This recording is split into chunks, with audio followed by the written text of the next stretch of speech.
전에 아는 어떤 직장 여성은 이 샤넬 핸드백을 가지는 것이 아마 소원이었던 것 같습니다. 근데 우리나라는 샤넬 핸드백이 돈이 있다고 해서 살 수 있는 것이 아닌 모양입니다. 거기 백화점에 가도 없어요. 그래서 그 여성은 아는 분에게 부탁을 해가지고 외국에서 이 샤넬을 좀 구해가지고 좀 사줬으면 좋겠다. 그래서 2천만 원을 송금을 하려고 했다는 겁니다. 그래서 그분이 그렇게 하지 말라고 내가 한번 알아보겠다고. 그래서 그분의 아들이 전 세계를 조사해가지고 샤넬 핸드백을 찾았습니다. 그래서 한 1,000만 원 정도의 그 핸드백을 사서 줬습니다. 너무너무 좋아하는 거예요. 이 샤넬 핸드백을 나는 드디어 가지게 되었다. 그래 한 몇 달 지나고 나서 물어봤습니다. 몇 번 맸느냐 물어보니까 한 번 맸다는 겁니다. 한 번. 그리고는 이 왁스로 닦아가지고 지금 넣어놨다는 거예요. 그럼 뭐 한다고 살까요? 그거 그냥 그 캐비넷 안에 넣어 놓을 거 그럼 뭐 한다 그 1,000만 원 주고 또 2천만 원 주고 그걸 살려고 할까요? 그래도 그 명품을 좋아하는 사람은 그걸 살려고 하는 것입니다. 요즘은 이제 샤넬이 한물 같다고 그래요. 에르메스 핸드백. 그래서 사람들이 묻습니다. 어떻게 목사님이 에르메스까지 다 아냐고. 그걸 모르면은 목회를 못하죠. 에르메스. 우리 성도님들도 우리 권사님들 그 핸드백을 사시기를 바랍니다. 에르메스. 그 명품 매장에 이렇게 가면 그 고객들이 오는 대로 다 들어가는 게 아닙니다. 숫자를 딱 잘라가지고 몇 명 들어가고 몇 명 들어가고. 근데 길이 굉장히 길어요. 그 매장에 들어가려고 감질나게 해가지고 더 그 물건을 사고 싶은 욕망이 생기도록 하는 것입니다. 사람에 따라서 최고로 가치 있는 보석이 틀립니다. 어떤 사람은 명품을 좋아하고 어떤 사람은 보석을 좋아하고 어떤 사람은 조각이나 미술품을 좋아하는 사람도 있습니다. 드물게 어떤 사람들은 고문서를 좋아하는 사람이 있습니다. 옛날에 제 국어를 가르쳤던 대학에서 국어를 가르쳤던 분의 선생님, 교수님이죠. 그분이 이 용비어천가 진본을 가지고 있었던 겁니다. 그러니까 그 교수님에게는 용비어천가 이 진본이 보물이었습니다. 근데 6.25 전쟁이 터지면서 폭격을 맞아가지고 불이 나는 바람에 용비어천가 전문이 이 진본이 불타버렸어요. 그래서 그 교수님은 내가 국보를 불태웠다. 그래서 자살을 하려고 매일 자살을 하려고 하는 겁니다. 근데 그 제자들이 우리 가르쳤던 분들이죠. 우리 가르쳤던 김윤식 교수 그 세대 또래입니다. 근데 그분들이 이제 그걸 알고 서울대 국문과 학생들, 대학원생들이 매일 그 선생님 집을 지켰다는 겁니다. 자살 못하도록. 그래서 결국 그분이 자살을 포기하고 살아남아가지고 끝까지 교수하다가 돌아가셨습니다. 이거는 아무도 모릅니다. 왜냐하면 그 집을 지켰던 그 학생이 나중에 교수가 돼가지고 우리 수업 시간에 그걸 이야기를 해줬기 때문에 저는 그 돌아가신 교수님이 용비어천가 진본을 가진 것도 몰랐고 그게 불타는 바람에 자살하려고 했다는 것도 몰랐습니다. 참 직접 들으니까 비화들이 많이 나와요. 근데 성경은 제일 가치 있는 보물이 뭐냐? 이거는 하나님의 지혜다, 이렇게 말씀하고 있습니다. 우리는 이 말씀에 쉽게 동의가 되지 않습니다. 왜냐하면 이 세상에 가치 있는 것은 돈이고 고급 아파트고 그리고 보석이고 직장이고 회사지. 어떻게 하나님을 아는 지혜가 최고의 보석이 될 수 있습니까? 그러나 옛날 서바의 왕은 솔로몬의 지혜를 듣기 위해서 아프리카에서 예루살렘까지 그 많은 금과 보석과 그런 걸 싣고 와가지고 지혜의 말씀을 들었습니다. 지금도 에티오피아에 가면 그 서바의 왕이 다른 부족들 모르게 땅속으로 출발했던 그 지하도가 남아 있습니다. 우리가 하나님의 지혜를 가지고 무엇을 할 수 있습니까? 그 하나님의 지혜가 그 많은 금, 그 서바의 왕이 가지고 온 금이 8톤 정도 됩니다.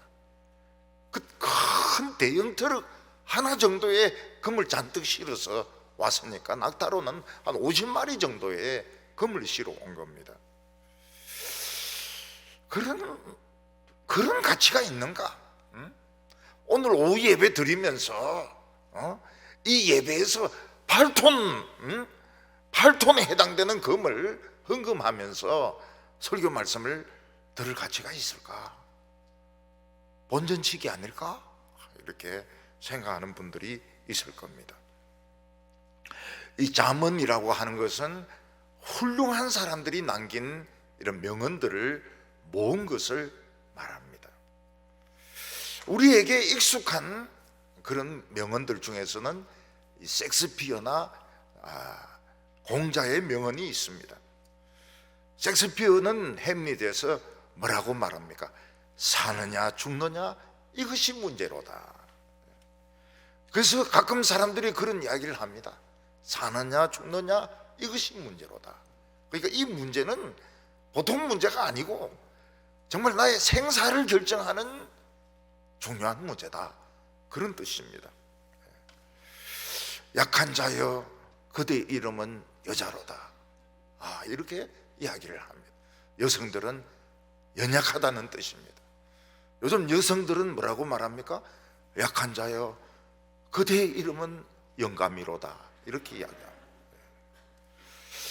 그리고 셰익스피어의 말 중에서 유명한 것이 반짝이는 것이 다 금이 아니다, 가짜가 많다는 뜻이죠.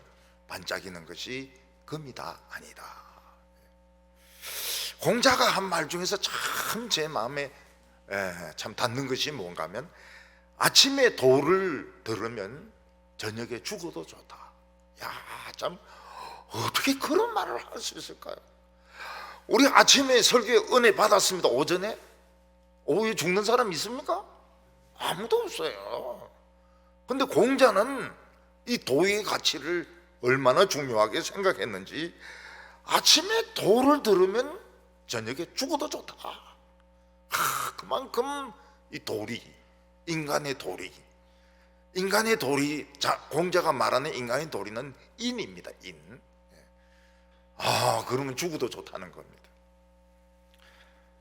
마틴 루터 킹 목사는 유명한 설교를 했습니다. 그게 뭡니까?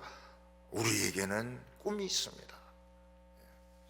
흑인 아이들, 슬럼가에 있는 흑인 청소년들을 향해서 우리에게는 꿈이 있습니다. 우리가 평소에 이 명언을 들으면 별거 아닌 것 같지만, 인생의 위기를 딱 당했을 때는 맞아, 이런 말이 있지. 그리고 나와 똑같은 문제를 겪은 사람이 있다, 그러면서 사람 정신을 탁 차리는 것을 볼 수가 있습니다. 오늘 사람들은 자신의 분노나 자신의 충동을 참지 못해서 자살을 하거나 죄를 짓습니다. 어떤 사람들은 요령이 없어서 참 성실한데 시험에 합격하지 못합니다. 대개 이 성실하지만 합격하지 못하는 사람은 처음부터 끝까지 책을 다 외우려고 합니다. 그러니까 중학교 때는 다 외울 수가 있어요. 그러니까 1등, 항상 1등 합니다. 근데 고등학교 때는 과목이 벌써 많으니까 외울 수가 없어요. 외울 수가 없습니다. 그래서 성문 종합 영어 봐가지고 앞에서부터 막 외워 나갑니다.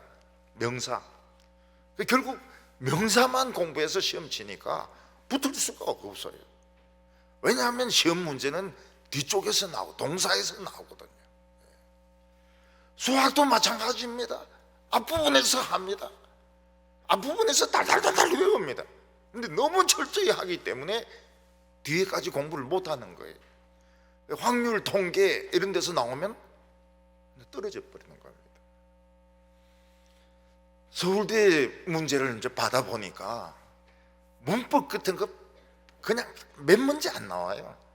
큰 지문들 그걸 빨리 읽고 그 답을 다 적어야 됩니다. 이 독해 능력이 굉장히 뛰어나야 되는 거예요. 그걸 이제 문법마다 명사, 명사 1, 명사 2, 형용사 절대로 못 붙는 겁니다. 절대로 못 붙어요. 그 요령이 없는 겁니다. 전에 어떤 한 분은 술 맛을 알아가지고 교회 다니다가 술 맛을 아니까 완전히 술에 빠져버린 겁니다. 공금을 횡령해가지고 술을 마셨는데 조사가 되고 이러니까 자살을 하려고 제주도 용바위까지 갔습니다. 그 용바위에서 딱 자살하려는데 선생님 말씀 생각나는 거예요. 자살하면 지옥 간다. 그러니까 이 사람이 자살을 포기하고 올라와가지고 사우디로 갑니다. 사우디로 가서 2년 죽도록 고생하고 그 빚을 탕감을 합니다. 그 목회자도 마찬가지입니다. 막 사람이 막 발작하고 이럴 때 귀신 들렸다고 해서 막 올라타가지고 목을 조르고 뺨 때리고 이러면 더 미쳐버려요. 발작을 해도 지금은 우울증이 거의 대부분입니다. 귀신 들린 거하고 뭐 나쁜 의미에서는 우울증도 귀신에 속할 수가 있지만은 일종의 병입니다. 병. 자살도 병이고요. 그래서 이제 이 목회자가 상담을 할 때 자살하면 지옥 갑니까? 이렇게 할 때 저는 말할 수 없습니다. 그렇게 이야기합니다. 왜냐하면 크리스찬 중에서도 상처를 입고 또 우울증에 걸려서 자살한 사람들이 많아요. 그래서 아니요, 자살해도 구원받습니다. 이러면 또 얼마나 많이 자살하겠습니까? 그렇다고 해서 자살하면 또 다 지옥 갑니다. 이렇게 할 수도 없어요. 말할 수 없습니다. 말할 수 없습니다. 왜 이 잠언이나 명언이 중요한가 하면 위기 때 우리를 지켜주기 때문에 한 번 더 생각하게 해주기 때문입니다. 성경 말씀은 전부 다 하나님의 말씀이고 생명의 말씀이지만 솔로몬은 그 중에서도 특히 이 지혜의 말씀 이걸 모았습니다. 그래서 잠언이란 이름으로 붙여주었습니다. 그래서 이 세상에서 최고로 귀한 것은 지혜인데 그 중에서 하나님을 아는 지혜가 최고다. 그렇게 솔로몬은 말하고 있습니다. 하나님의 지혜가 도대체 뭐길래 그렇게 가치가 있는 것일까 하는 것이 우리의 의문점입니다. 오늘 첫 번째로는 왜 지혜가 필요한가 하는 것입니다. 사람들은 지혜가 없기 때문에 어떤 경우에 쉽게 해결할 수 있는 것도 너무 힘들게 어렵게 해결하려고 하다가 실패하는 경우가 있습니다. 한 번은 어떤 뚜껑을 여는데 아무래도 안 열리는 겁니다. 아무래도 안 열려요. 방법은 그 병을 버리는 병하고 안에 든 걸 버리는 방법밖에 없습니다. 제 생각에 이게 이래 어려울 리가 없다. 절대로 이렇게 어려울 리가 없다. 쉬울 거다. 그래서 딱 당겨보니까 뻑 빠지는 거예요. 그렇게 돌리고 막 이래 비틀고 해도 안 하던 게 손으로 딱 당기니까 딱 빠지는 겁니다. 제 아내는 역시 우리 남편 공대생 덜리다. 결혼에 참 정말 만족한다. 예? 얼마나 그 참 중요한, 쉽게 될 수 있는 걸 부숴버리거든요. 이 요령을 모르면은 결합 방법을 모르거나 그 분해하는 방법을 모르면은 그 멀쩡한 것을 부숴뜨려 버리는 겁니다. 쉽게 되는 걸. 보통 잠언이라고 하는 것은 이렇게 행동하는 것이 참 사람에게는 아름답다. 또 이렇게 행동하는 것이 참 인생에 보람되다. 이런 뜻으로 잠언을 많이 이렇게 모으고 가르칩니다. 우리 동양에서는 논어도 아주 중요한 잠언에 속하고, 최근담이라는 사람도 그걸 모아가지고 잠언집을 만들었습니다. 일부러 샀습니다. 최근담을 읽으려고 샀습니다. 근데 그분들이 세상에 성공했느냐? 아닙니다. 공자는 자기가 가지고 있는 지혜를 현실에 적응하려고 굉장히 노력을 했는데 전부 퇴짜를 맞았습니다. 그래서 공자는 그 뜻으로 다니면서 취직을 못했어요. 그래서 공자가 한 것이 무엇입니까? 학원을 차린 겁니다. 학원을 차려가지고 빈부귀천 없이 아이들을 모아가지고 뭐 물을 갖다 줘도 받고 쌀을 갖다 줘도 받고 이러면서 그 아이들을 가르친 거, 이것이 공자의 잘한 겁니다. 그리고 공자는 춘추를 쓰면서, 춘추는 역사입니다. 춘추를 쓰면서 내 이름이 만약 이 세상에 남는다면 춘추 때문에 남을 것이다. 근데 사람들은 춘추 때문에 그를 기억하는 것이 아니고 그의 제자들이 기록한 논어 때문에 공자는 이제 그렇게 유명한 사람이 되는 것입니다. 소크라테스는 자기 입으로 자기는 한평생 돈이라고 하는 것은 벌어본 적이 없다고 말합니다. 그러니까 소크라테스 부인이 얼마나 이 영감을 꼴보기 싫어했겠습니까? 부인은 자관 돈을 벌어다 줘야 좋아하거든요. 돈을 벌어다 줘야 좋아하는데 소크라테스는 한 번도 돈을 번 적이 없다는 겁니다. 소크라테스는 한 번도 제자들을 가르친 적이 없다고 합니다. 그러면 뭘 했느냐? 자기는 질문을 했다는 겁니다. 진리가 뭐냐? 너가 잘하는 것이 뭐냐?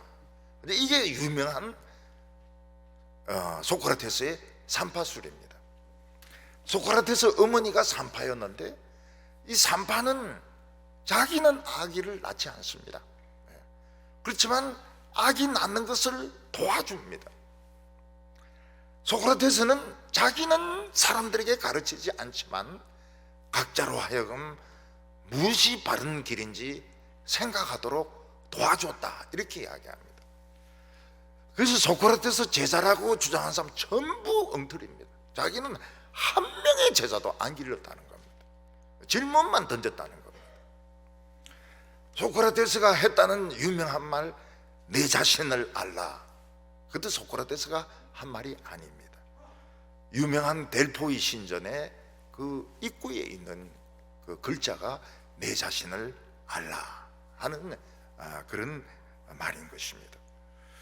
솔로몬은 하나님을 아는 지혜가 최고의 가치를 가지고 있다, 이렇게 말하고 있습니다. 하나님의 지혜가 뭔데 그래 가치가 있냐, 이렇게 반문하는 사람은 바보고 돌대가리 때문에 그런 소리를 한다는 겁니다. 솔로몬은 보통 잠언들은 참 이렇게 하는 것이 인간의 도리에 맞다, 이렇게 하는 것이 마땅히 인간으로서 해야 될 일이다, 그러면서 이제 잠언을 이야기하는데, 솔로몬은 이 하나님의 지혜는 확실하게 우리에게 유익을 준다.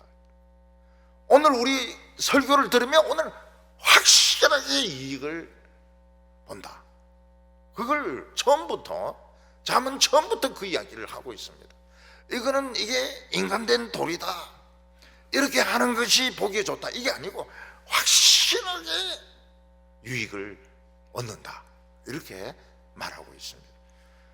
그래서 오늘 말씀을 듣는 사람은 아니 떼돈 버는 것이죠. 때가 묻어있는 돈을 버는 겁니다. 오늘 1절과 2절 말씀을 보면, 다윗의 아들 이스라엘 왕 솔로몬의 잠언이라, 이는 지혜와 훈계를 알게 하며 명철의 말씀을 깨닫게 하며. 솔로몬은 청소년이 되어서 왕이 된 사람입니다. 그가 왕이 되었을 때 다른 일은 다 중단하고 하나님께 일천번제를 드렸습니다. 일천번제를 끝나고 난 뒤에 하나님께서는 꿈에 솔로몬에게 물었습니다. 너가 원하는 것이 뭐냐? 그때 솔로몬은 지혜를 달라고 이야기를 했습니다. 그때 하나님은 솔로몬을 칭찬합니다.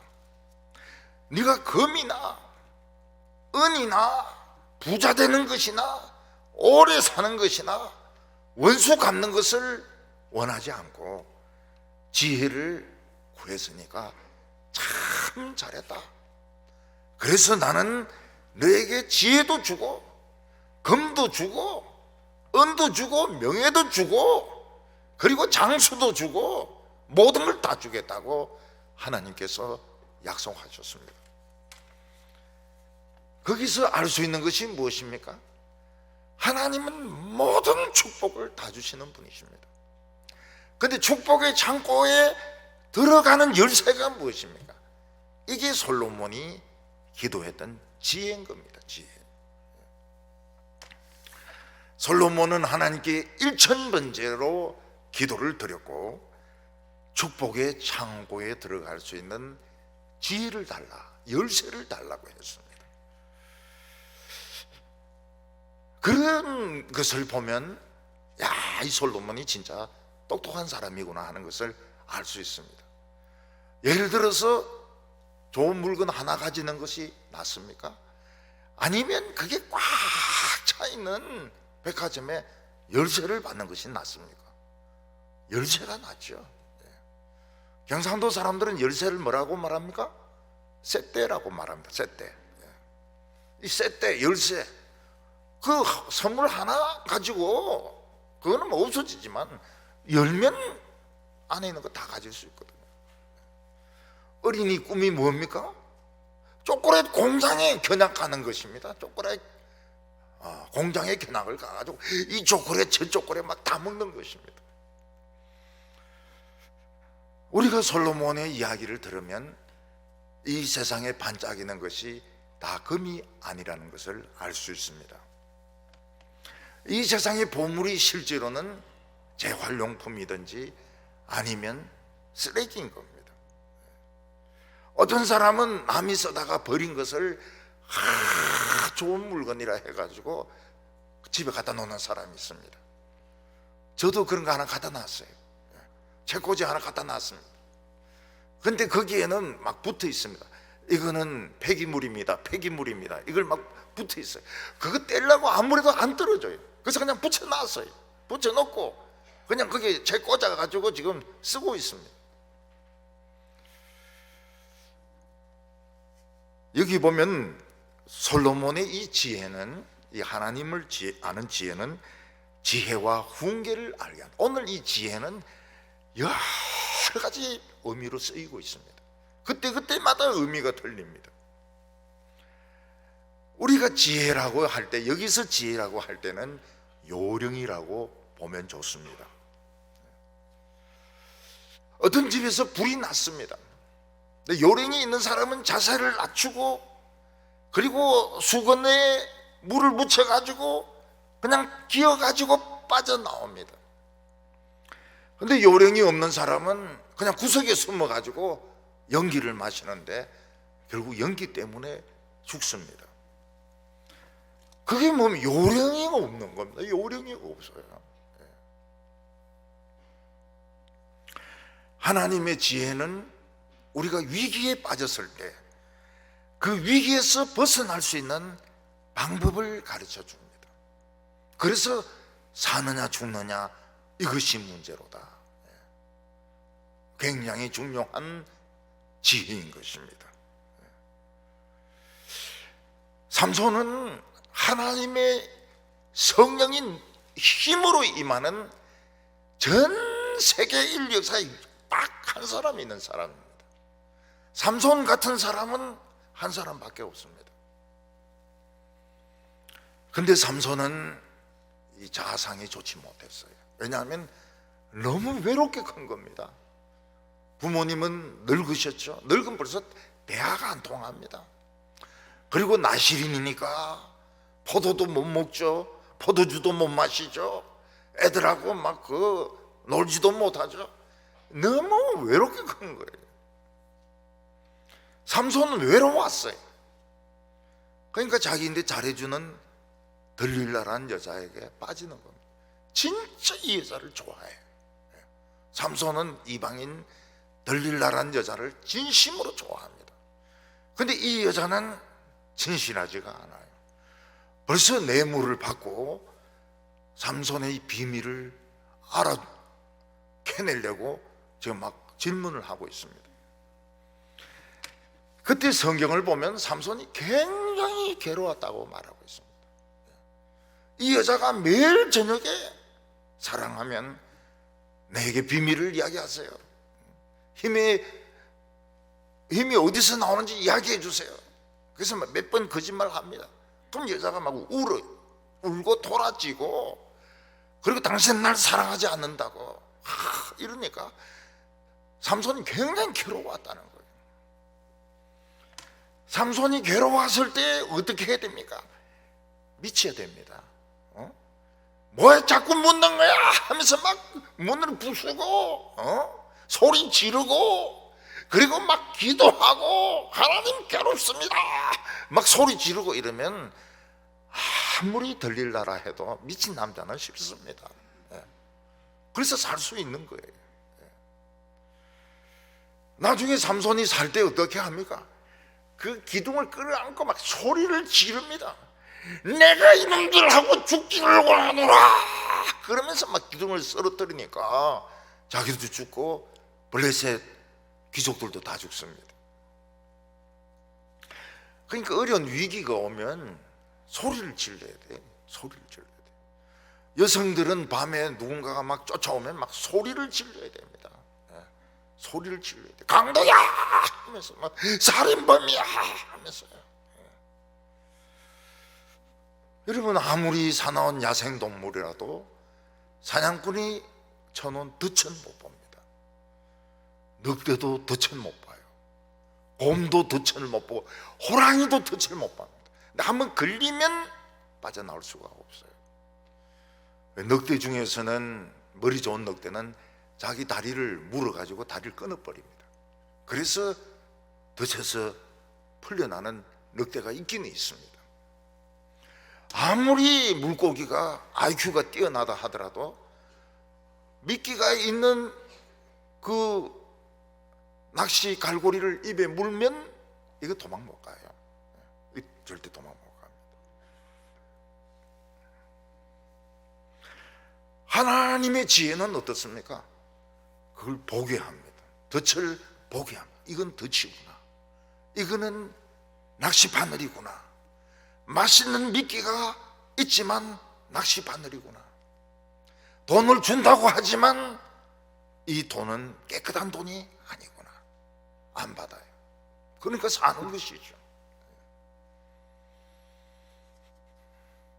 미국의 와이오밍주는 너무 사슴과 노루가 많아서 황폐한 땅이 되어버렸습니다. 그리고 미국 사람들이 연구한 것이 무엇입니까? 너무 초식동물이 많다. 그래서 캐나다에서 늑대를 한 50마리 사서 풀어놨습니다. 그 늑대가 노루나 사슴을 잡아먹는 거예요. 그러니까 개체수가 이제 유지가 되는 겁니다. 그러니까 풀들이 솟아나고 새들이 돌아오고 물고기가 살아나 다시 아름다운 자연이 회복이 된 것입니다. 우리는 그냥 텔레비전에서 막 사자가 막 노루를 잡아먹고 막 이런 거 보면 막 안타까워가지고 저 사자를 죽여야 되는데 이런데 이 개체수 조절을 해야 돼요. 너무 초식동물이 많으면 다 죽습니다. 전부 다 죽어버려요. 풀을, 여러분 코뿔소나 코끼리가 하루에 풀을 얼마나 뜯어먹습니까? 이게 뭐 몇백 톤, 500톤 정도 뜯어먹습니다. 500톤. 그러니까 이 개체수가 조절이 안 되면 다 죽는 겁니다. 사람들은 세상에 살면서 술을 마십니다. 술이 덧친 경우가 많아요. 술 마시다가 걸려드는 경우가 많습니다. 여자를 사귀는 것도 덫이 될 수가 있습니다. 도박도 인생의 덫이 될 수 있습니다. 얼마 전에 어떤 노숙자는 공무원 출신이에요. 20년 공무원 생활을 했어요. 근데 노숙자입니다. 그래서 물어봤어요, 기자가. 왜 노숙자가 됐습니까? 하니까 경마를 했다는 거예요. 경마. 근데 경마가 이렇게 제한이 있는데 얼마든지 더 살 수 있대요. 그 사정을 알면은 뭐 여기 가고 저기 가고 이러면 얼마든지 다 살 수 있는, 더 살 수 있는데 자기가 그렇게 했다는 겁니다. 퇴직금도 다 날라갔대요. 노숙자가 되어 있습니다. 사람은 사는 이 세상에는 수없는 덫이 깔려 있고 수없는 낚싯대가 있습니다. 이거 피한다 해서 피한 게 아니에요. 다음 낚싯대가 있고 낚싯대가 있고, 저 강가에 가보면 막 혼자서 20개 쫙 낚시 해놓고 앉아있는 그런 사람들이 있습니다. 인생은 어리석어서 그 덫에 걸리고 그 낚시를 먹습니다. 그러면 결국은 죽는 겁니다. 죽는 거예요. 그런데 하나님의 지혜는 덫을 보게 합니다.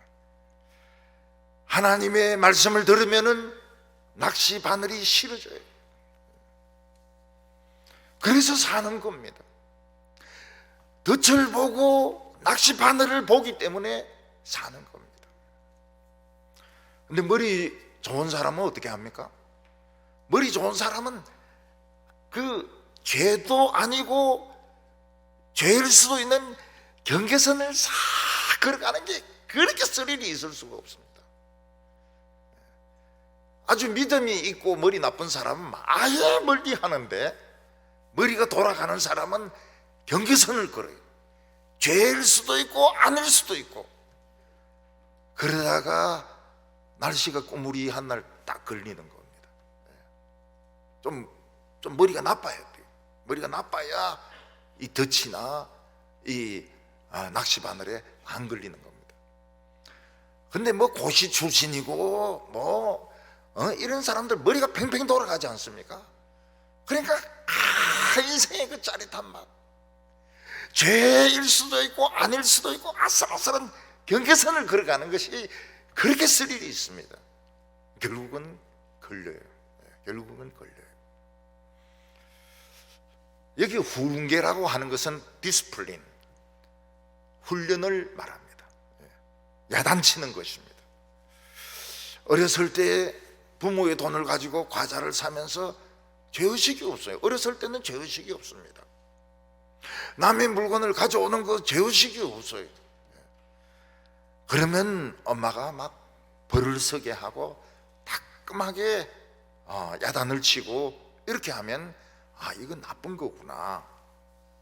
엄마 돈을 가지고 가게에 가서 물건 사는 것은 나쁜 것이구나. 응? 아이스크림 사 먹는 건 나쁜 것이구나. 교회 와서 모자실에서 다른 애 자동차 넣어오는 것은 나쁜 것이구나. 그런데 엄마가 그렇게 안 하는 겁니다. 잘했다, 잘했다. 다음에는 버스를 하나 가지고 오느라. 이러면 이 애는 어떻게 됩니까? 이게 좋은 건 줄 알고 6살 때 버릇이 60까지 그 말이 맞아요. 그 말이 진실로 맞습니다. 사람 버릇 못 고칩니다. 저는 어렸을 때 가방에 책을 잔뜩 넣어 다녔습니다. 6살 때요. 지금도 가방에 책을 잔뜩 넣어 다닙니다. 다 읽느냐? 읽습니다. 읽어요. 읽지만은 그 옛날 버릇을 버릴 수가 없어요.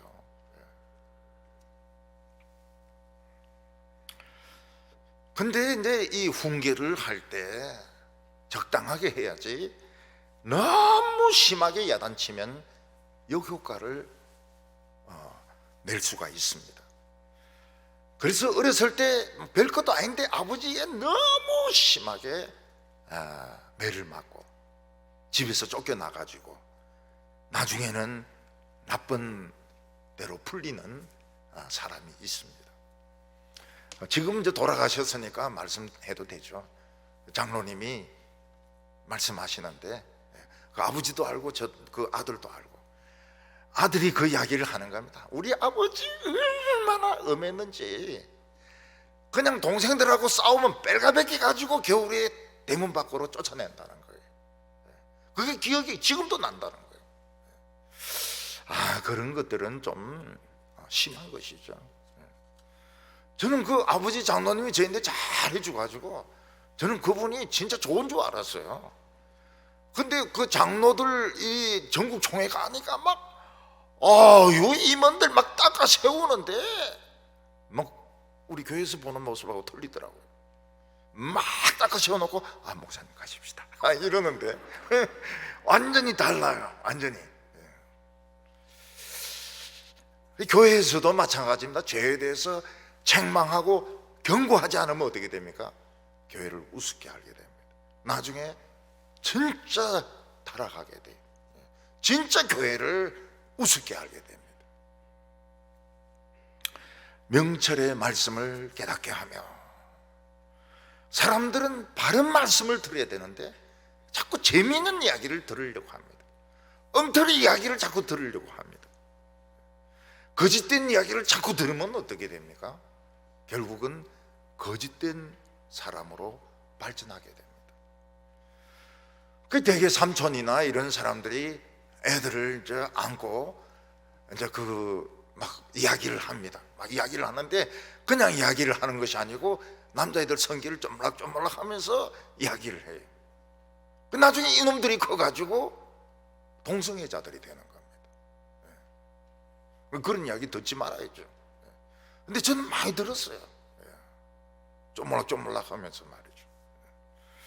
그래서 그런 거는 엄마도 모르고 아무도 모르거든요. 그래서 그런 이야기를 들으면 인생의 방향을 잃어버리게 됩니다. 그래서 바른 요령, 그리고 바른 훈계, 잘못했을 때는 야단을 맞아야 됩니다. 야단. 그렇게 하라고 장로를 세워놓은 겁니다. 장로님들이 뭐합니까? 교인들 중에서 행동이 바르지 못한 사람은 불러가지고 훈계를 합니다.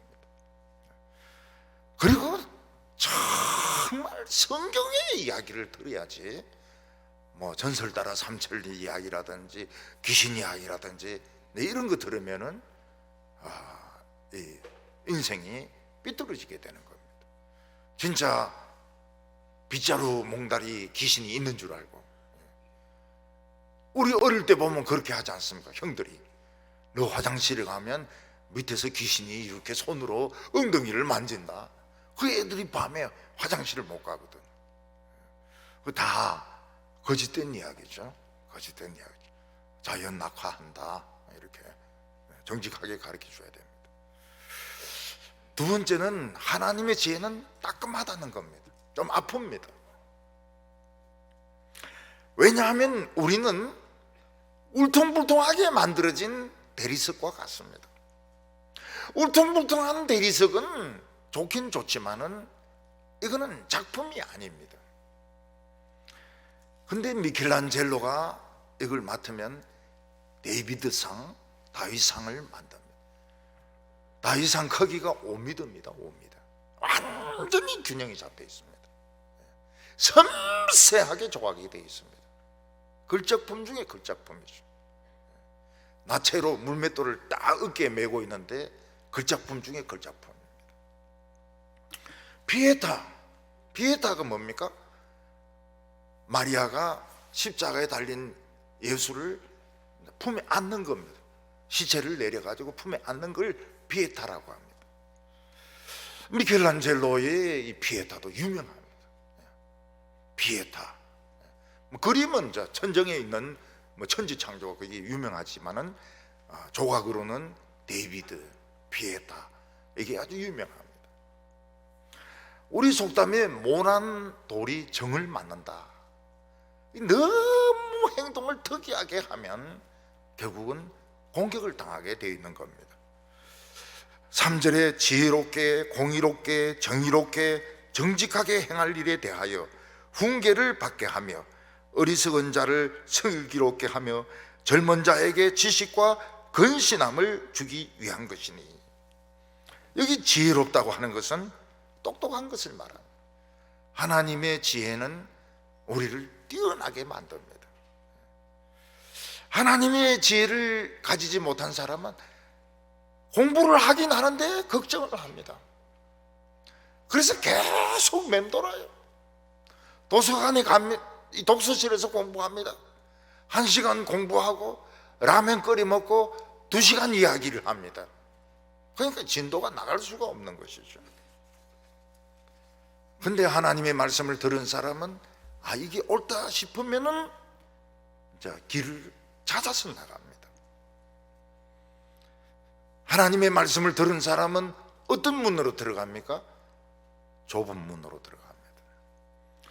이 좁은 문은 막 숲이 풀이 우거져 있고 그 문이 막 부서져 있고 거기 막 녹이 쓸어 있고 이래가지고 문 찾기가 쉽지 않고 들어가지 않습니다. 거기 들어가려고 그러면 막 짐 다 벗어놓고 기어서 들어가야 됩니다. 근데 젊어서 고생하는 사람은 복이 있습니다. 젊어서 고생한 사람은 역시 달라요. 역시 달라요. 부지런하죠. 근면하죠. 다른 사람에게 친절하죠. 역시 달라요. 젊었을 때 부모가 준 돈으로 뚜껑 없는 차 타고 막 다니고 말이죠. 버리장물이 진짜 나빠요. 진짜 나빠요. 그 호텔에 내렸을 때도 열쇠를 막 다 던져줍니다. 그리고 막 비싼 막 음식 사가지고 막 조금 먹고 뭐 다 버립니다. 필연코 망합니다. 왜냐하면 인생이 절대로 간단하지가 않아요. 우리가 이 세상 한평생 산다는 것은 절대로 간단하지 않습니다. 길 찾는 것부터 쉽지가 않아요. 그래서 돈 있다고 해서 흥청망청 쓰는 거는 이거는 벌써 실패한 인생입니다. 간단하지가 않아요. 자기 길 찾는 거 간단하지 않아요.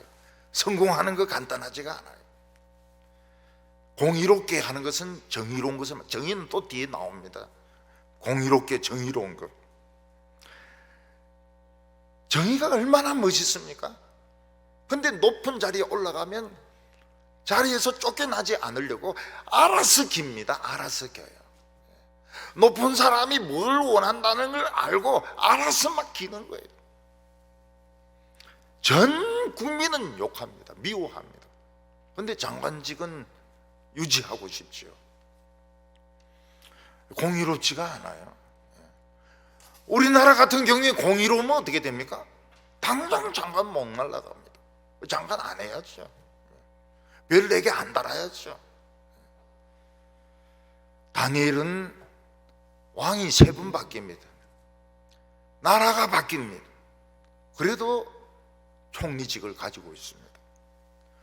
포로로 붙들려온 청년이 총리로 새 왕을 섬깁니다. 두 번째는 뭐 그냥 하룻밤밖에 안 되지만 그 이유가 뭡니까? 그는 부자 편도 들지 않고 가난한 자 편도 들지 않고 공의로 왔거든요. 어떤 교회는 그래요. 목사님이 나갈 때 부자들하고만 악수한다는 거예요. 가난한 사람들은 본체 많지 않다는 그걸 저인데 이야기를 해요. 그거는 이제 공의롭지가 않은 것이죠. 공의롭지가 않은 것이죠. 그럼 우리 목사님은 왜 할머니들하고 악수 안 합니까? 할머니들이 잘 안 하려고 그래요. 수줍어 가지고. 할머니가 목사님 보면 처녀 때 생각이 나가지고 악수를 잘 안 하려고 그래요. 제 잘못이 아닙니다.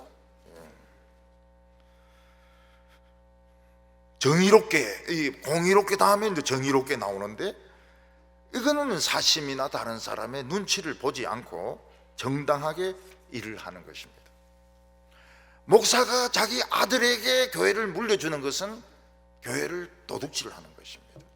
아들도 도둑놈이 되는 겁니다. 그렇게 하면 안 돼요. 아무리 장로들이 목사님이 카리스마 있다도 그렇게 하면 안 됩니다. 공정하게 우리 영혼을 이끌어줄 사람을 뽑아야 되죠. 장학금을 줄 때 목사 아들이 유학 갔다 해서 주고 장로 아들이 뭐 유학 간다 해서 주고 절대 안 돼요. 더 음하게 해야 됩니다. 더 음하게 해야 돼요. 그래서 이 교회는 공의가 살아있구나, 봐주는 거 없구나, 목사 아들 장로 아들 봐주는 거 없구나, 이게 사람들이 다 깨달을 때 예수를 믿는다고요. 그렇지 않고 목사 아들에게 유학 자금 대주고 장로 아들인데 장학금 주고 이러면은 우습게 알아요. 교회를 우습게 알아요. 우리 그거 안 통해요. 절대 안 통합니다. 제가 있는 동안에는 안 통합니다. 왜냐하면 그 벌써 점수를 따고 들어오거든요. 벌써 아는 사람들이 공정하지가 않아요. 공정하지가 않아요. 요셉은 아무도 보는 사람이 없었지만 그 주인 여자가 유혹하는 것을 거절했습니다. 옷 잡고 막 늘어지니까 옷 벗고 도망가 버렸어요. 요셉도 청년이고 여자 주인 말 들어주면은 잘해줄 텐데 왜 그렇게 합니까? 하나님 앞에서 옳지가 않다는 거예요. 자기가 교무주임이라 해가지고 문제를 빼가지고 답안지를 딸들에게 막 줍니다. 다 감옥에 가지 않습니까? 자기부터 감옥에 들어가요. 어렵지 않기 때문에 강남 아줌마를 우습게 하는 거예요. 여러분, 강남 아줌마는 다릅니다. 달라요.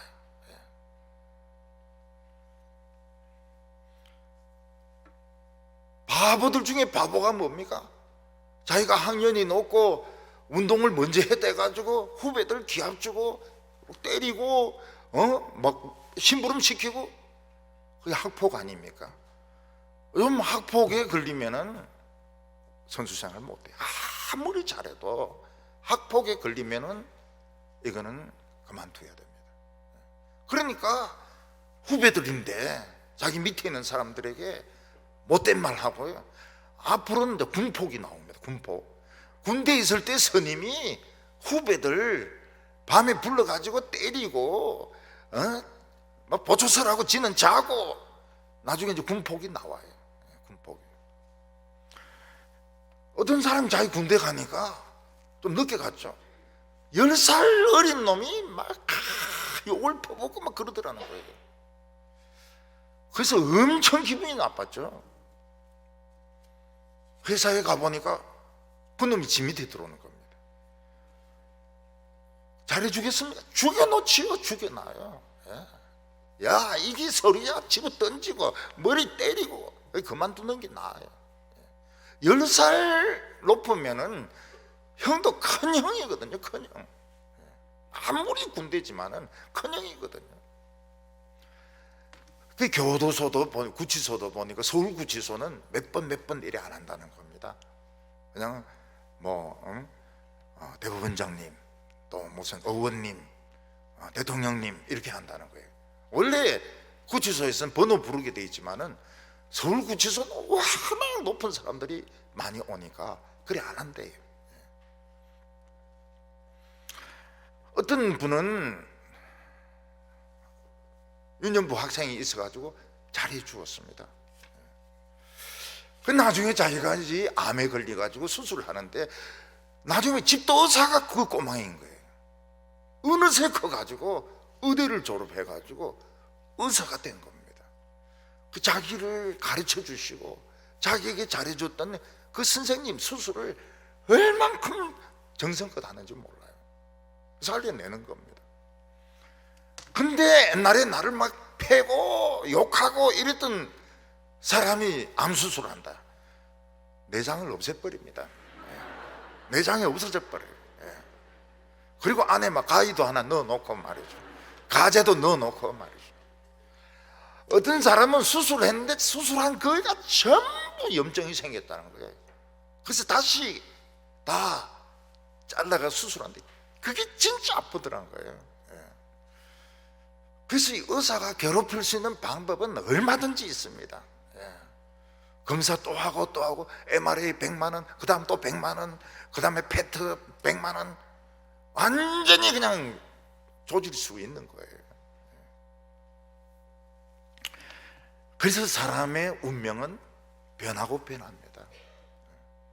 제가 담임 목사지만 세월이 지나면은 늙은 영감이 되고 교회에서 막 야단 맞고 이런 사람들이 또 담임 목사가 되고 어떤 데는 막 구청장이 되고 어떤 데는 시장이 되고 그래서 찾아가서 부탁하려고 보면 옛날 그 청년인 거예요. 그러니까 이 운명은 바뀝니다. 계속 바뀝니다. 그래서 잘해주는 게 좋아요. 언젠가는 내가 다른 사람의 도움이 필요할 때가 있는데 평소에 그렇게 못되게 행동하면 잘 안 도와줘요. 잘 안 도와줘요. 이 사회는 어떻게 보면 우리나라 사회는 특이합니다. 그냥 앞면으로 일을 해요. 앞면으로. 그래서 아는 사람하고 모르는 사람하고는 틀립니다. 그래서 제가 군대에서 서울에 이 본부에 올라오니까 스님이 그냥 국방부하고 막 다니면서 인사부터 시키는 겁니다.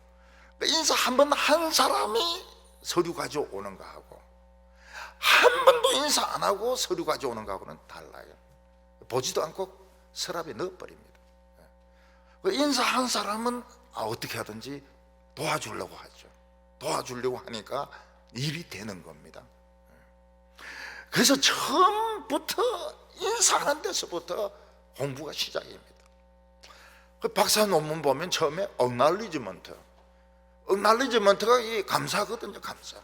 이 논문을 쓰는 데는 어떤 지도 교수가 도와주셨고 아마 끝에 가서는 뭐 아내와 아이들이 희생을 많이 했다. 인사에서부터 시작이 되는 겁니다. 어떤 의대 교수님은 그래요. 자기가 레지던트 뽑을 때 인사하는 거 보고 뽑는다는 거예요. 인사도 안 하는 놈은 이건 싸지가 없기 때문에 절대로 안 뽑는다 그래요. 뭐 논문 잘 쓰고 뭐 이래도 안 뽑는다 그래요. 그건 인간성이 걸러먹었기 때문에. 어떤 분은 옷장사를 하는데 남의 돈을 막 겁도 없이 막 빌려요. 겁도 없이 막 빌려요. 한번 저희인데 식사 대접을 하겠다 해가지고 가니까 이 돼지 그 삼겹살인데 그 기름에 김치를 막 비비가 막 먹는 거예요. 그러면서 이거 굉장히 맛있다 하면서 내보고 먹어보라 하니까 또 저는 또 먹죠. 또 나도 막 그래 먹어보니까 맛은 있어요. 저 비계 저거 안 좋은데.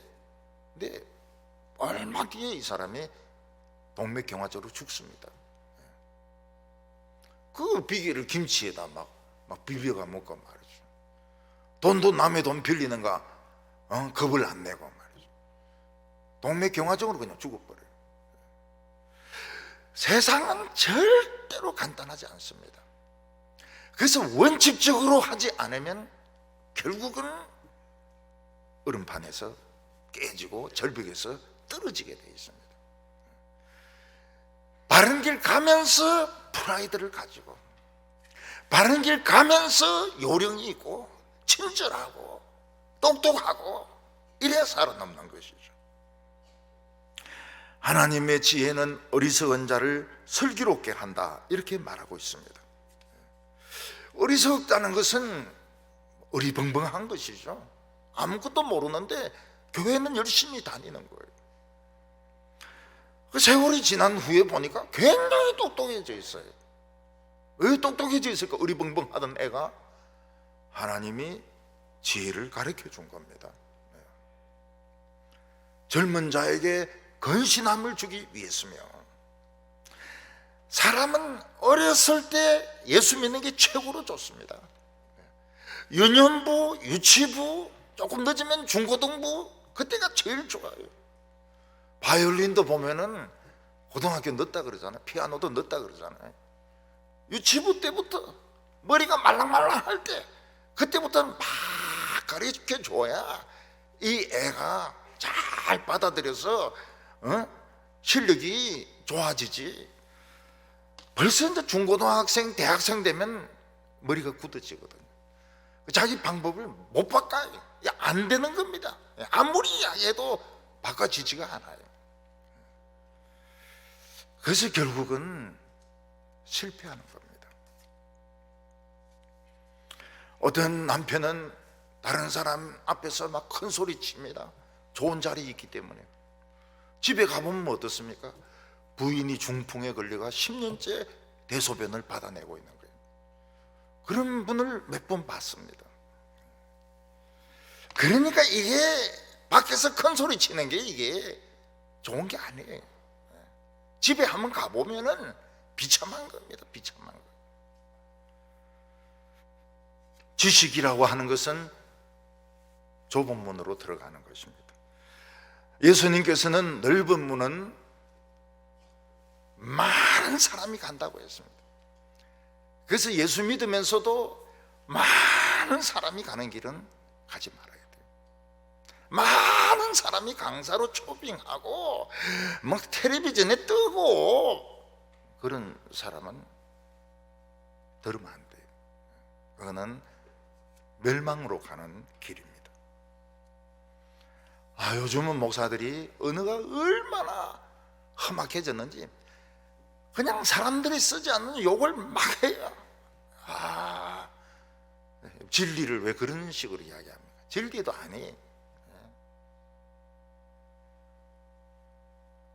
많은 사람들이 가는 길은 안 가는 것이 좋습니다. 왜냐하면 탁 뒤집어지거든요. 하나님은 뒤집는 걸 좋아하세요. 전 굽는 것처럼. 전 굽다가 밑에 반이 탈라 그러면 탁 뒤집지 않습니까? 하나님은 전 굽는 분이십니다. 탁 뒤집으셔요. 우리가 바른 길을 찾았다 하더라도 꾸준히 가기가 어렵습니다. 왜냐하면 인간은 굉장히 변덕스럽거든요. 새로운 걸 좋아하거든요. 그래서 말씀의 길을 딱 찾으면 그대로 가야 되는데 안 그래요. 말이 많아요. 말이 많아요. 자꾸 변화를 일으키자. 자꾸 변화를 일으키자.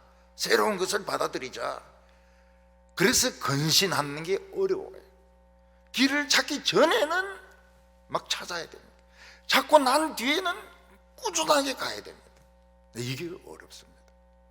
누가 뭐라고 하든지 간에 그냥 자기 가야 되는 거예요. 오늘 마지막으로 하나님의 지혜는 보너스가 있다는 것입니다. 이 세상 지혜와 하나님의 지혜는 다른가? 다르지 않습니다. 이 세상 지혜도 하나님의 지혜입니다. 그런데 하나님의 지혜는 무엇이 더 있습니까? 구원에 이르게 하는 능력이 있습니다. 그래서 이 하나님의 지혜를 가진 사람은 세상 지혜도 가지고 영생도 얻습니다. 오늘 세상에서 출세하는 사람들은 처세술이 좋은 사람입니다. 처세술이 좋은 사람은 위에 사람인데 굉장히 잘해줍니다. 돈도 갖다 바치고 술도 사드리고, 그리고 밑에 있는 사람은 막 걸레 짜듯이 막 쥐어 짭니다. 지는 아무것도 안 하고. 근데 그걸 사람들이 모르느냐? 압니다. 위에 사람도 알고 밑에 사람도 압니다. 그렇지만 뭐 당장은 편하니까 그냥 내버려 두는 거예요. 나중에 자를 때 보면 이제 그놈부터 자릅니다. 그놈부터 잘라요. 야, 미국에서 뭐 마이크로소프트에서 12,000명 자르고, 아마존에서 뭐 8,000명 자르고, 얼마나 많은 숫자입니까? 늦게 들어온 사람부터 자른다는 거예요. 근데 하나님의 지혜를 가진 사람은 어떻게 합니까? 아침 안 해요. 미움 받습니다. 근데 정말로 사장이 위험할 때, 정말 상사가 어려움에 빠질 때 헌신적으로 도와줍니다. 그때 마음이 딱 변하는 거예요. 야, 이 사람이 진국이구나. 그래서 좋아하게 됩니다. 5절에 보면 지혜 있는 자는 듣고 학식이 더할 것이라, 명철한 자는 지력을 얻을 것이라. 자문의 비유와 지혜 있는 자의 말과 그 오묘한 말을 깨달으라. 하나님의 지혜는 우리 세상 지식에다가 구원의 지식까지 더해줍니다. 그래서 세상 학문도 합니다. 잘합니다. 그렇지만 바른 시각을 가지고 합니다. 그러니까 이 연구를 더 잘하는 것이죠. 하나님의 지혜가 없는 사람은 무조건 많이 하는 게 좋다고 생각합니다. 시간 낭비.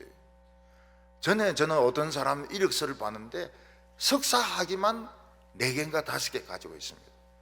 시간 낭비. 우리나라 어떤 사람이 동경대학에서 석사하고 하버드에서 박사 받으니까 미국 사람들은 당장 뭐라고 말하면, 너는 학위 쇼핑을 했다는 거예요. 학위 쇼핑을 했다고. 우리 교회 출신 어떤 그 성악하는 그 아이가 중고등부 출신이죠. 독일에서 계속 공부했어요. 그래서 물어봤습니다. 너는 왜 로마로 안 갔냐? 다 로마로 가던데. 이러니까 독일 선생님이 좋은 분이었다는 거예요. 그래서 그분에게 더 배우려고 자기는 독일에 남아 있었다는 겁니다. 하나님의 지혜는 낭비가 없습니다. 지혜 있는 자가 더 지혜롭게 됩니다. 왜냐하면 방황하지 않기 때문에. 명철한 자는 지략을 얻는다고 했습니다. 여기 명철이 무엇입니까? 노하우입니다. 노하우. 여러분, 우리나라는 특징이 무엇입니까? 누가 돈 번다 그러면은 유사업종이 막 구린때 같이 생깁니다. 금붕어, 이 빵이 막 얼마나 팔린다 이러면 그 다음에 이제 옆에 금잉어, 그 다음에 금가자미, 막 이런 식으로 해가지고 빵집이 막 쫙 생기고, 뭐 파리바게뜨가 잘 된다 이러면 또 막 빵집들이 막 생기고, 경쟁업체가 생기고, 섬유가 잘 된다 그러면 또 막 전부 섬유를 하고. 그런데 이 지혜가 있는 사람은 절대로 남이 흉내낼 수 없는 노하우를 가지고 있는 겁니다. 운동화 밑창은 어떻게 한다. 운동화 밑창은 어떻게 한다. 그리고 표면은 어떤 천으로 한다. 그러니까 절대로 남이 모르는 비법이 있는 것입니다. 어떤 사람은 이 보쌈집이 얼마나 잘 되는지 티코 10대 가지고 막 배달을 했습니다. 근데 이 사람이 그 김치 버무릴 때는 문을 딱 다 잠가요. 아무도 직원이 못 들어오게 합니다. 부부가 둘이서만 김치를 버물어요. 왜냐하면 이 보쌈의 핵심은 김치에 있거든요. 거기에 무엇을 넣는지, 고추장은 얼만큼 쓰는지 절대로 말을 안 합니다. 절대로 말. 가족 누구에게도 말하지 않습니다. 왜냐하면 노하우거든. 자문과 비유와 지혜 있는 자의 말과 그 오묘한 말을 깨달으라, 이렇게 말하고 있습니다. 지혜의 세계야말로 무궁무진합니다. 사람들은 한때 프로이드의 정신분석학이 최고인 줄 알았습니다. 근데 제일 먼저 융이 빠져나갑니다. 그리고 나중에는 아들러도 빠져나갑니다. 아들러는 아들러 심리학을 만들고, 융은 융의 심리학을 만듭니다. 그 이유가 뭡니까? 프로이드가 모든 컴플렉스를 어렸을 때 성적인 억압을 가지고 성적으로 억압을 받았기 때문에 이런 컴플렉스가 생긴다 이러는데, 거기 융이나 아들러나 이런 사람들은 동의가 안 되는 겁니다. 우리도 동의가 안 되고요. 근데 프로이드가 엄청난 도움을 준 것이 있습니다. 그게 뭔가 하면 인간에게는 잠재의식이 있다는 겁니다. 잠재의식. 이게 탁월한 연구죠. 그것을 사도 바울은 뭐라고 말했습니까? 죄의 본성이라고 말했습니다. 죄의 본성. 그래서 크리스찬들은, 똑똑한 크리스찬들은 벌써 임마누엘 칸트의 그 이론이 나왔을 때 이게 엉터리라는 걸 안 거예요. 실천 이성 비판이 나왔을 때 순수 이성 비판은 좀 공감이 갑니다. 사람이 뭘 배우는 것은 그런 것이 머릿속에 있기 때문에 받아들인다. 그건 맞아요. 그래서 영어를 들을 때 보면 자기가 아는 단어만 들려요. 모르는 건 안 들려요. 아무리 뜻도 안 들려요. 근데 실천 이성 비판에서 인간의 마음속에는 도덕률이 있다. 인간은 다 타락한 것이 아니다. 거기서 이제 자유주의가 나오게 됩니다. 자유주의의 할아버지는 누굽니까? 할아버지는 임마누엘 칸트입니다. 왜 임마누엘 칸트라고 하는지 모르겠어요. 사탄 칸트라고 하든지. 그래서 우리 어렸을 때 보면은 임마누엘 칸트가 크리스찬이냐 아니냐 막 그런 이야기도 나오고 그랬습니다. 인간의 마음속에는 도덕률이 있다. 이 도덕률을 키워주면 사람은 얼마든지 선해질 수 있다. 그 자유주의가 영국 교회를 다 죽입니다. 독일 교회를 다 죽입니다. 미국 교회를 다 죽이는 거예요. 근데 우리 한국의 크리스찬들은 아직까지 인간이 악질이라는 걸 압니다. 왜냐하면 교회 안에서 엄청 싸우거든요. 도덕률은 무슨 놈의 도덕률입니까? 장로, 집사, 장로, 목사 막 패가 나가지고 막 욕하고 사태질하고 싸우는데 무슨 도덕률이 있습니까? 그래서 이 한국이 기독교가 성경적인 기독교입니다. 인간은 근본적으로 타락했다. 근데 외국에 가면은 그 큐티 책도 보면 그래요. 좋은 하루가 되시고, 하나님은 좋은 하나님이 되시고, 좋은 이웃이 되시고, 사랑을 베푸시기 바랍니다. 대속의 죽음, 예수의 십자가의 피를 절대로 말 안 합니다. 불쾌하게 생각해요. 인간을 뭐로 보고 말이야 대속의 죽음 이야기를 하는. 선교사도 마찬가지입니다. 선교사도 막 그냥 태권도만 가르쳐주고 커피만 팔면 된다고 생각해요. 그래서 기독교인들하고 친해지는 것이 이게 선교라고 생각하는데 아닙니다. 반드시 대속의 죽음, 인간은 죄인이다, 지옥으로 간다, 이걸 가르쳐줘야 이게 선교가 되는 겁니다. 그래서 우리나라 선교단체들 대표하고 제하고는 생각이 달라요. 위험한데 막 선교사를 집어보냅니다. 뭐 죽으면 좋다고 생각해요. 그리고 막 태권도나 가르치고 커피 팔고, 그래서 기독교 문화에 익숙해지는 것이 선교라. 그리고 또 강의를 해요. 그런 강의 뭐 들어도 필요하죠. 청소년 교육도 마찬가지입니다. 뭐 와가지고 막 웃기고 막 그런 소리 하죠. 그런 것도 들어볼만 해요.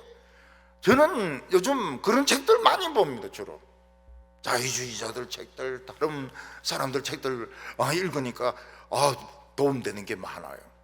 생각의 폭이 넓어지는 겁니다. 근데 교인들은 그거 읽으면 안 돼요.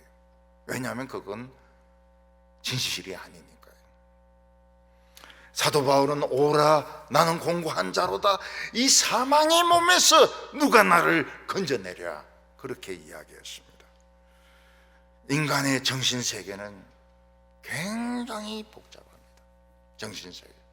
지금 정신과학 쪽으로 그렇게 의사들이 많고 약도 많이 나오고 환자들이 많아도 불면증이라든지 그 다음에 뭐 이 뇌의 기능들 이런 걸 이해를 못해요. 저는 극히 정상적입니다. 토요일 되면 잠이 안 와요. 극히 정상적입니다. 수면제 먹어도 잠 안 와요. 저절로 그렇게 됩니다. 주일이기 때문에. 주일을 준비해서 그런 게 아니에요. 제가 아는 가까운 분은 토요일만 되면 그냥 자동적으로 혈당이 올라간다 그래요. 딱 찔러보면 당이 올라간다는 거예요. 아무것도 안 했는데 그분은 설교 준비를 주일 새벽에 설교를 준비를 합니다. 그래도 스트레스를 받아요. 엄청 스트레스를 받죠. 우리나라의 유명한, 지금은 은퇴하셨지만 유명한 목사님의 설교집을 쭉 읽어봤습니다. 내가 내린 결론은 뭔가 하면 이 새벽 기도하고 설교 준비한 거구나. 수준이 새벽 기도하고 나서 설교 준비한 수준인데 막 교인들은 좋아가지고 죽는 겁니다. 인간 정신세계는 아직도 너무너무 오묘합니다. 뇌신경이 어떻게 움직이는지, 전기가 어떤 자극을 주는지, 지금 약들이나 이런 것들은 표면적인 것에 불과합니다. 정말 오묘한 세계고 우리는 우리 자신을 모릅니다. 내가 누구냐? 내가 누구냐? 몰라. 아직도 몰라요. 우리 성도님들은 주일 오후에 하나님의 지혜를 얻으시기를 바랍니다. 학자보다도 박사보다 더 뛰어난 하나님의 지혜를 얻으시기를 바랍니다. 기도드리겠습니다. 거룩하신 하나님, 어둡고 혼란스럽고 거짓된 오늘 이 시대에 저희들에게 하나님의 지혜를 주시기를 원합니다. 하나님의 지혜를 알아들을 수 있는 귀를 허락하여 주시옵소서. 하나님의 세계를 볼 수 있는 눈을 허락하여 주시옵소서. 내 자신이 누군지, 내가 가야 할 길이 어떤 길인지 알게 하여 주시옵소서. 오후 예배를 통하여 모두 학자가 되게 하여 주시고 박사가 되게 하여 주시고 지혜와 명철의 사람들이 되게 하여 주시옵소서. 예수님의 이름으로 기도하옵나이다. 아멘.